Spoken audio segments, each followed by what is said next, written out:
CND folks? Extremely important. That's why I'm participating. My goal and my top priority is to make sure that the Canadian Armed Forces is a place where all members feel safe and respected and protected. And part of that is acknowledging what has occurred in the past, and that's why I decided to paid in the apology on December 13th. Minister, on sexual assault in the military, your government has said there are supports for victims, but one victim says there are no supports for her. Why is it that the government has not provided supports to civilian people who are going through the military justice system? Well, I will say that in terms of Bill C-77 and the implementation of Bill C-77, that is going to occur in 2022, and right now the regulations are being drafted for that to occur in earnest. In addition to that, Jenny Carignan is working extremely hard to make sure that there are restoration aspects so that all victims of sexual assault in the military have recourse to rehabilitative aspects as well as the judicial aspects that I've referred to previously in my comments. Is it acceptable to take 3 years for that, though? The government has, the Prime Minister has said since February, since March, that support is available. Meantime, victims who are going through it say it's not available. They're feeling gaslit. This week, I met with the Provost Marshal and the Director of Military Prosecutions, who assured me that there are aspects of Bill C-77 that are actually being adhered to now, even prior to it actually coming into full force in 2022. That's the first point. The second point is that the stakeholder consultations are very close to being finalized and the regulations are being drafted, so we are going to see Bill C-77 implemented in 2022. As I said, my top priority is to make sure that victims of sexual assault have recourse, have the ability to have mechanisms at their disposal. And I'm working on that every single day, and I'm working on that with the Chief of Defense Staff, Wayne Eyre, and we will get it done for victims of sexual assault. Will this victim get support then? Will the government ensure that this particular case gets support? Underscore the need to have this waiver at the WTO. Why hasn't Canada backed it when the U.S. has? Well, we've always said that getting vaccines to all parts of the world is absolutely critical. The work that we have been doing, Canada, leading through the Ottawa Group, is looking at a range of issues, including IP. It's IP, supply chains, and getting the ingredients in. But that line on getting vaccines to the world and making donations does not address the waiver. And Canada's been repeatedly called out for holding it up. We're at the table. We're absolutely in dialogue. We are participating fully as Canadian. But are you at the table holding it up, or are you at the table ensuring it gets forward? We are at the table working towards pragmatic solutions. I mean, Trade and Help is an initiative that has been sponsored by Canada through the Ottawa Group. What's a pragmatic solution? I don't know what that is. Export restrictions, manufacturing capability, the ability to produce and have vaccines made more available around the world, working with our partners around the world to do that. So IP, absolutely, but also these other issues that work together in conjunction with IP. And yes, we are at the table. We are at the table working pragmatically with our colleagues to ensure that vaccines get around the world. Thank you so much. Okay, thanks. Conversion therapy bill. Yes. How are you going to get it through without committees formed out? Because this doesn't seem like a unanimous vote. I'm going to leave it up to the House leaders to work that out. We promised to do it as quickly as possible, and again, I'll leave it up to my House leader and the whips. So it looks like a 2022 sort of thing, not a 2021. I'm not saying anything, and anything's possible, but it's up to the House leaders. Okay, thank you. Yeah. Without committees being formed up, it doesn't look like you could get it through before 2022 early at this point, correct? Before 2022? Well, before 2022. If there aren't committees to pass things through, and there isn't unanimity, surely within 338 MPs would just say yes, we should go to the Senate. I think we're getting into how the sausage is made, which is important because that's what we do here. But it's not this isn't my particular one. Other than I really want it to be made. Yeah. So I don't know. I just want it done. I know that our inclination is to get it done as quickly as we can, and that we don't want to waste much time at it. So I'll leave it there. I mean, but you know, it is, yeah, sausage making is what we do. Yes. Is it sausage making though, or did your government promise to do I'm gonna this stop now? that metaphor It might right not now. Get, it might not get through. You guys promised to do it in the first 100 days. We'll get it, we will get it done, because For we sure, have to get but- it done. But in 100 days? We will get it done. Absolutely, because we have to. Okay. Thank you. I'm just wondering, on the government's response, in particular to the issue of C-77, Yes. is there any, they're now saying they're going to stick to the 3-year timeline. I'm just wondering what you make of that. Yes, so today I did have the opportunity to ask the minister, the government, what they were going to do, and unfortunately we got the same response as we did from the former minister. They've had the Deschamps report for 6 years. They've had this bill, C-77, for over 2 years, 2 elections, and yet women still are being forced to wait. We were, the minister referenced the Arbour report and said we will wait for those recommendations. It's about waiting, and more people, thousands of people in the meantime, since the Deschamps report, have been put through such incredible trauma and hardship, and that is unacceptable. The Women's Committee, the Status of Women's Committee, they put forward a response. They said in their recommendations, act on the Deschamps report. In the last Parliament, I sat on the Status of Women Committee, and we said, act on the Deschamps report. This is something that they've known about for so long, and yet women continue to have to wait, and it's unacceptable. And so in the case of this woman who is a civilian in the military justice system, what supports should the government be enacting or making available now? So I believe that absolutely what's being asked by her legal team is appropriate. But again, we come to the point where she is one brave person who has come forward among so many. And yet women continue to have to wait. So we need to stop this at the source. We need to ensure that nothing more can happen. And I know that takes time, but like I said, they've had 6 years. Enough is enough. Act.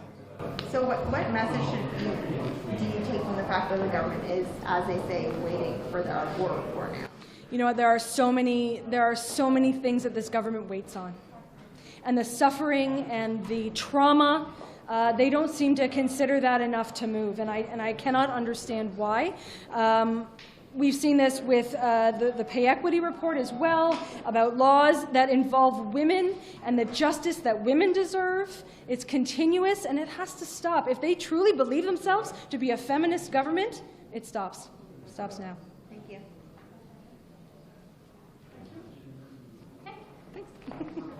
Thank you.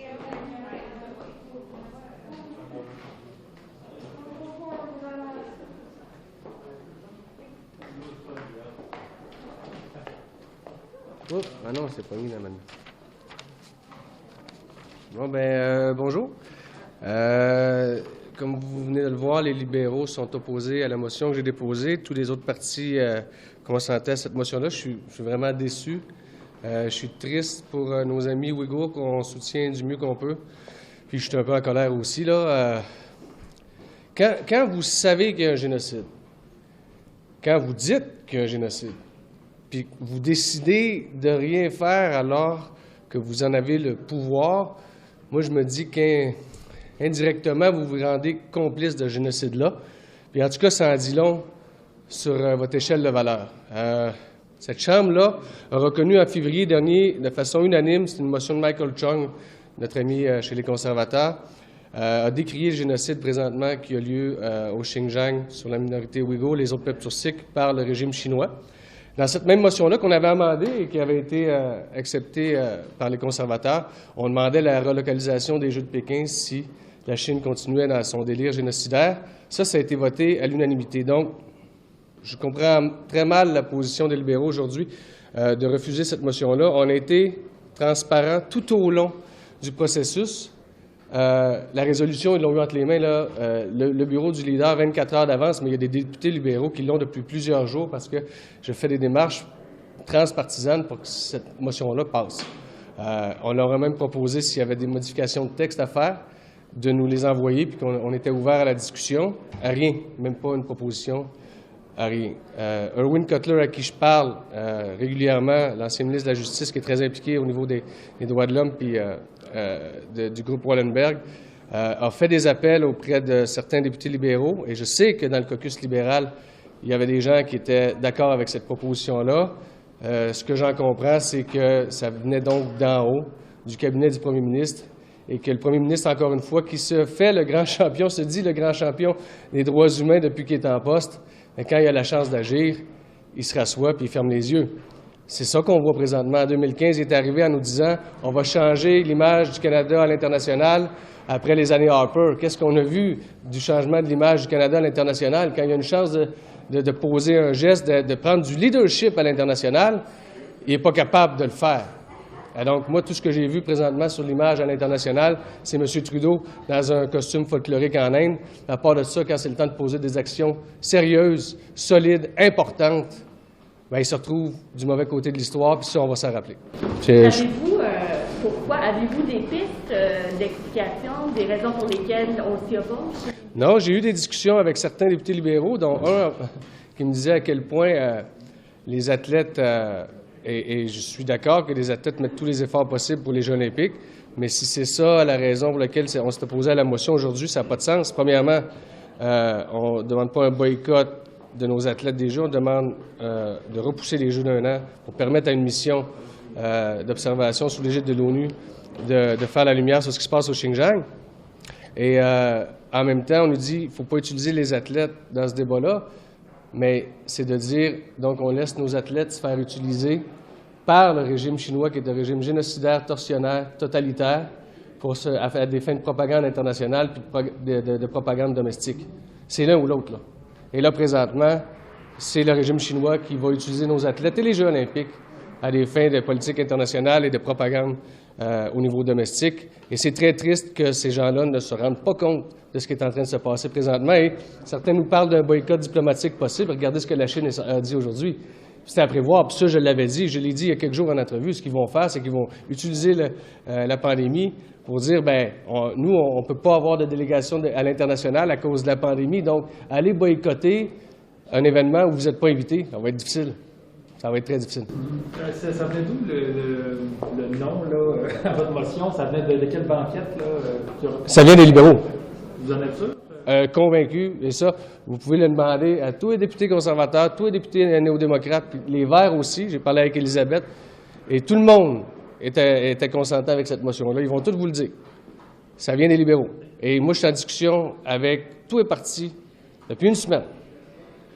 Puis c'est les libéraux, c'est là où il y a eu du sable dans l'engrenage, c'est chez les libéraux. On n'a pas d'explication, on n'est pas capable de nous dire pourquoi. Puis on se cache encore derrière un masque puis de dire non. Alors, à une motion où on demande le consentement unanime, donc je suis vraiment pas content.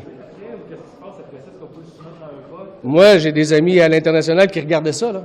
Il y a des gens, là, à Westminster, il y a des gens au Parlement européen qui regardaient ce qui allait se passer aujourd'hui. La Chambre des communes, là, avait l'occasion de prendre un leadership mondial, puis ça aurait pu débouler. On va continuer à travailler avec nos amis des autres parlements pour pousser cette résolution-là ailleurs, au Congrès américain, entre autres. Mais les libéraux ont raté une chance de se placer du bon côté de l'histoire aujourd'hui, et c'est extrêmement décevant, mais surtout très triste pour nos amis ouïghours. Les autres étapes, c'est quoi pour vous? On va regarder ça. C'est une bonne question. On va regarder ça. On va regarder ça. Il va y avoir quelque chose d'autre. Moi, je n'arrêterai pas. C'est une cause qui me tient énormément à cœur. Je trouve ça désolant parce qu'il y a des députés libéraux qui ont participé à l'étude du sous-comité des droits internationaux de la personne. Et ils ont entendu les victimes, ils ont vu les preuves, ils ont entendu les experts, et ils sont arrivés à la conclusion qu'il y avait un génocide. Des députés libéraux, là, qui sont sur les banquettes juste en face de moi, là, qui n'ont pas été capables de convaincre leurs collègues de ce qui se passe, puis à quel point c'est important cette résolution-là, parce que, je vous le répète, là, cette résolution-là a été adoptée par le Congrès mondial ouïghour, qui nous demande, qui ne demande pas juste à nous, mais à tous les parlements à travers la planète qui soutiennent la cause des Ouïghours, d'adopter cette résolution-là. Donc, il y a un problème chez les libéraux, là. Ils sont plus crédibles, mais ils n'ont plus une once de crédibilité quand ils parlent de droits humains. Plus une once de crédibilité. Qu'est-ce que la Chambre des communes peut faire concrètement? Cette motion-là aurait été de toute façon, je pense, obligatoire, là, ou... C'est non contraignant, mais c'est une pression supplémentaire sur le CIO. C'était ça la chance qu'on avait. On avait la chance de poser le début d'une action qui serait devenue multilatérale parce qu'on aurait donné la chance à d'autres parlements à travers la planète de suivre notre exemple. C'est ça qui serait arrivé. Là, moi, je vais parler à mes amis à l'international, puis je vais voir ce qui est possible de faire. Là. Mais pour l'instant, on vient de rater une belle chance. Ici, au Parlement, qu'est-ce qui est possible de faire? Bien là, ça, c'était possible de le faire. Ça c'était possible de le faire. Pour la suite, comme j'ai dit à mon ami Mme Marquis, là, on va voir, je vais m'asseoir. Je vais parler déjà à mes contacts. Je vais leur annoncer la nouvelle. Ils ne seront pas contents. Puis on verra pour la suite. Merci. Merci.